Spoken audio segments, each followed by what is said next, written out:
The best-selling ski in America, Blizzard's Black Pearl 88 women's skiCourtesy. Blizzard Ski. The business of active outdoor sports, hiking, camping, fishing, running, skiing, surfing, skateboarding and related sports, is relatively stagnant.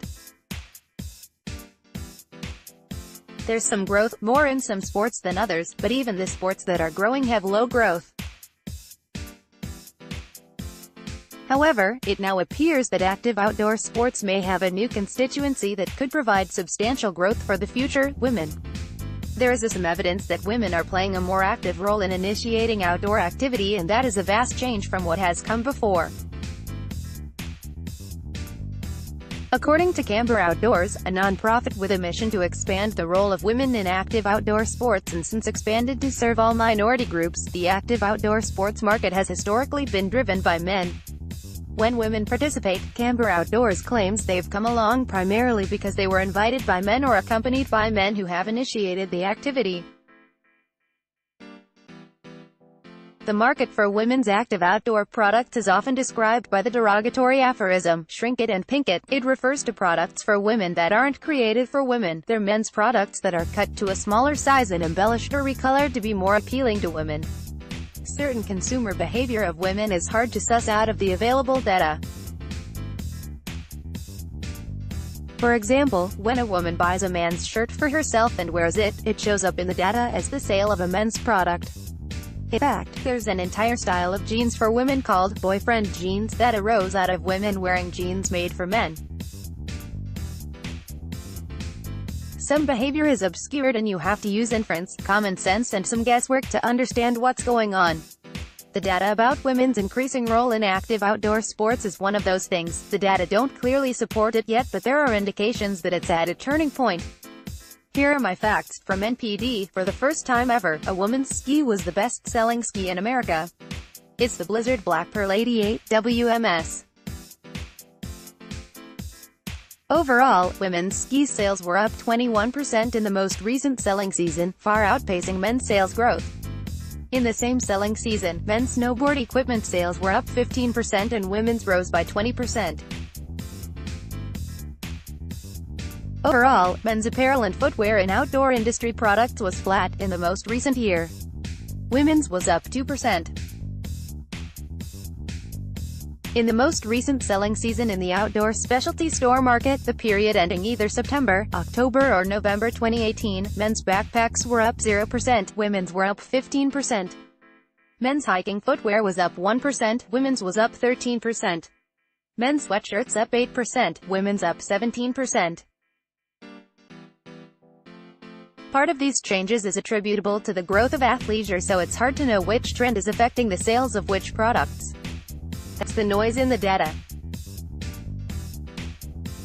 Matt Powell, senior industry advisor for NPD and all-around sports industry expert, presented most of the above data at the Outdoor Retailer trade show recently.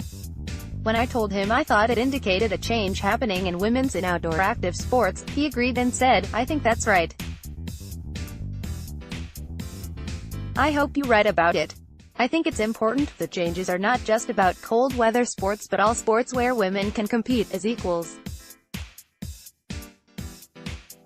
Greg Weissman, an advisor to numerous warm-weather active sports companies and a partner at the law firm of Ritholtz Levy Fields LLP, said recently at a CIT-sponsored event at the Magic Apparel Industry trade show, when the first women's performance board short came out and the brands Roxy and Girlstar were launched, it was the first time the surf industry embraced the idea of women in something other than a bikini and foresaw a time when women would be treated as equal participants in the sport. Last year, Camber Outdoors competition for women-led startups gave recognition to a startup called Bold Betties.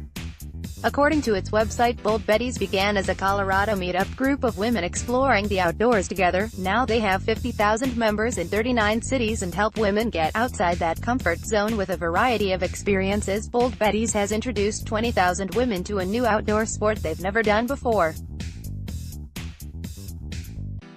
Nikki Koborlis, the founder of Bold Betties, told me, "Women are in pursuit of a more adventurous life, of tackling things we have been historically told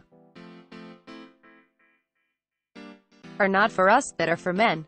When we tackle these things, we build confidence and self-sufficiency. Jill Layfield, CEO and co-founder of Tamara Hermelin Footwear, was until recently a director of Camber Outdoors. She told me, "I think your lens on this is spot on. This is about women owning their health and taking care of themselves. It's a shift in how women are living their lives and taking control of their lives, and it's a tailwind for what you're seeing." There is a recent independent film, Free Solo, which has grossed about $19 million. The film profiles rock climber Alex Honnold as he becomes the first person to make an untethered climb up El Capitan in Yosemite National Park, something that's never been done before.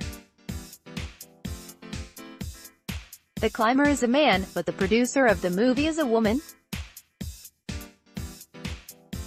When I put all these thoughts and data together, it tells me something is happening in outdoor sports that's new. I believe these are the indicators that are telling us major trends and changes are starting to happen.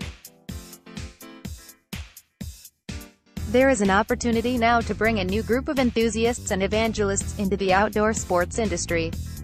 For an industry that's been running flat for a long time, that's an opportunity not to be squandered.